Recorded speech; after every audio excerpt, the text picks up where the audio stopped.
Hey, what's going on, guys? This is Trajan. It's July 18th, 2018, which means it's time for my pull list. Oh, yeah.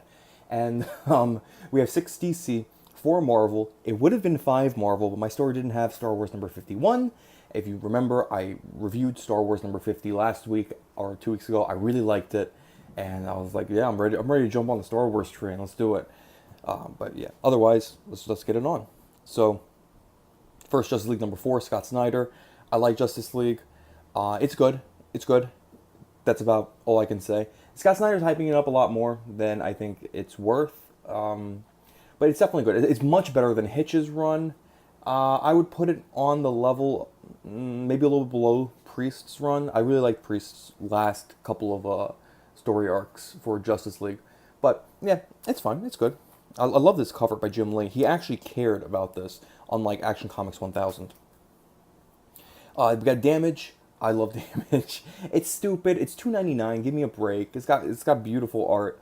The story's very simple. It's literally Damage goes around the DC universe encountering different people from DC and having wacky adventures. And that's it. Causing havoc, and then he leaves. And he goes around and does it again.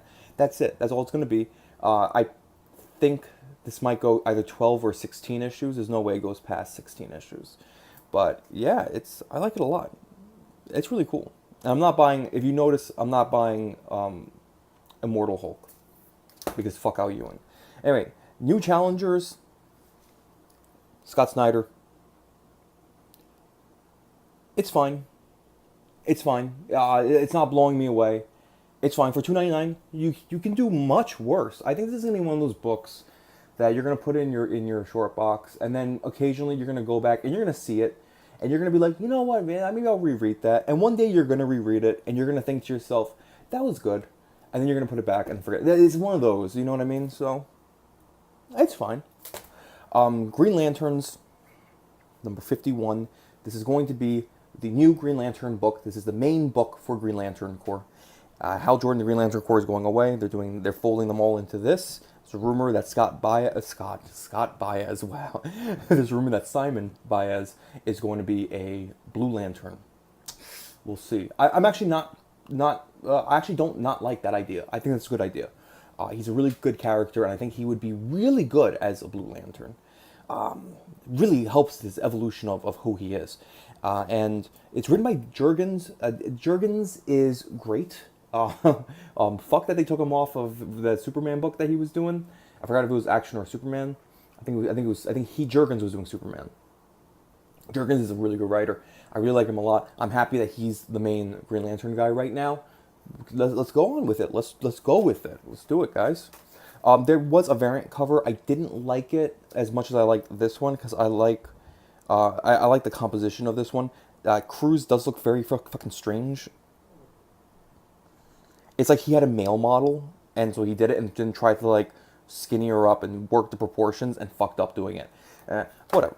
Anyway, like I said, I don't think it was on purpose. I literally think he just had a male model to work with. Batman, number 51. I like Mr. Freeze a lot, so this can really redeem it. The one thing about Tom King I'm noticing, all of his books read the same. I'm going to refer to it as Tom King speak, okay? It's when two characters talk to each other, and the content of what they're saying has nothing to do with the story. But allegorically, it is. It does. It works a lot of the time. It worked in Sheriffs of Babylon, and it worked in early Mr. Miracle, because you knew what was going on, and you can see, they're not actually talking about what was the big thing in Mr. Miracle where they were talking about food. I think like they're not actually talking about food. They're talking about the fact that Scott Free is gonna die. So it works sometimes, and it really doesn't work other times. And I swear to God, if Mr. Freeze talks like that, I'm gonna fucking kill somebody.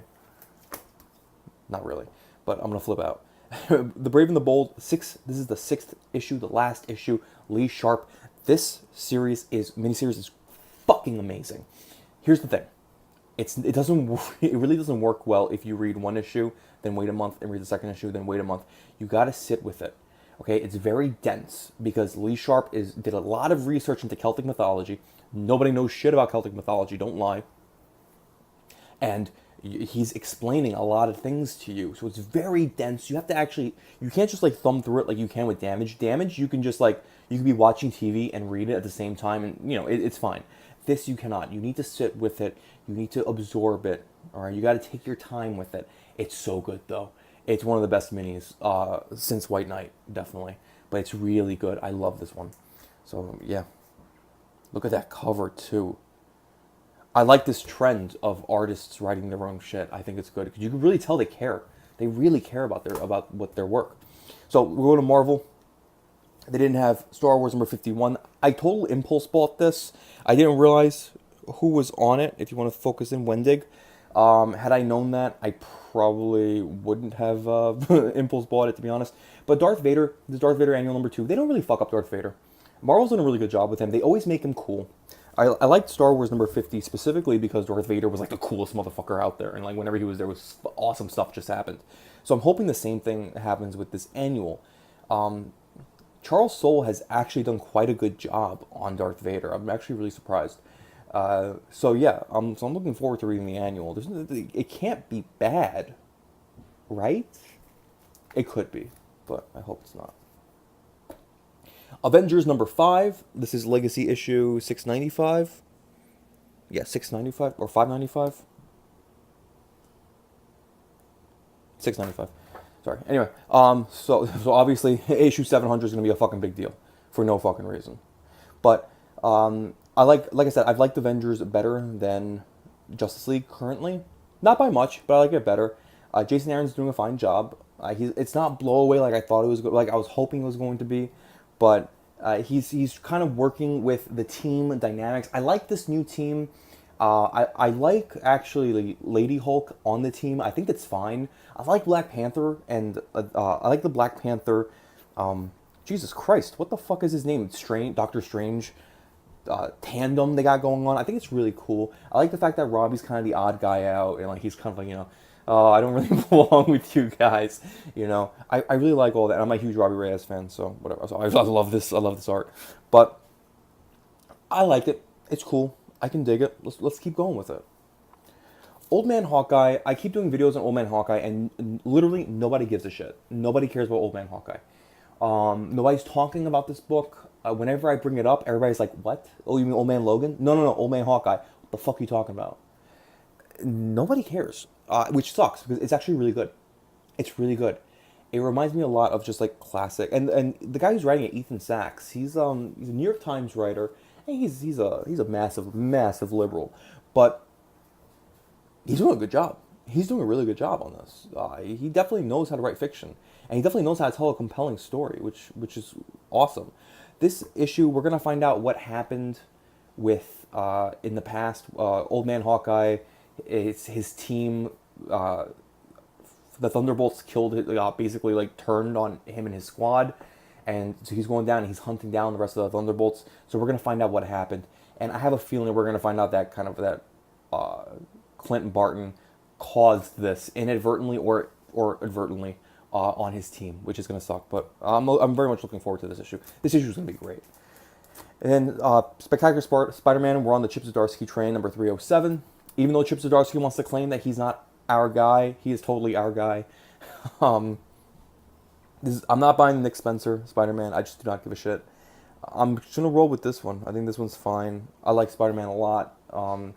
Ultimate Spider-Man was, I think, very influential on me. Especially, I was still kind of mastering the English language at the time, so it was very, very influential on me when it came out. So yeah, so let's Spider-Man holds a very special place in my heart. So we're gonna roll with Spectacular Spider-Man. I've been buying it off and on. I have a lot of gaps like in the books. Maybe I'll fill them in one day. But let's see. Let's see if we can start something. Anyway, let me know what you guys think. Let me know what you think is going to be the best issue, and why is it Old Man Hawkeye. I actually do think this is going to be the best issue.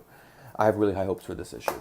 And let me know what you guys think the worst issue is going to be, and why is it Batman, and why is it going to be why is Tom King ruining Batman? Anyway.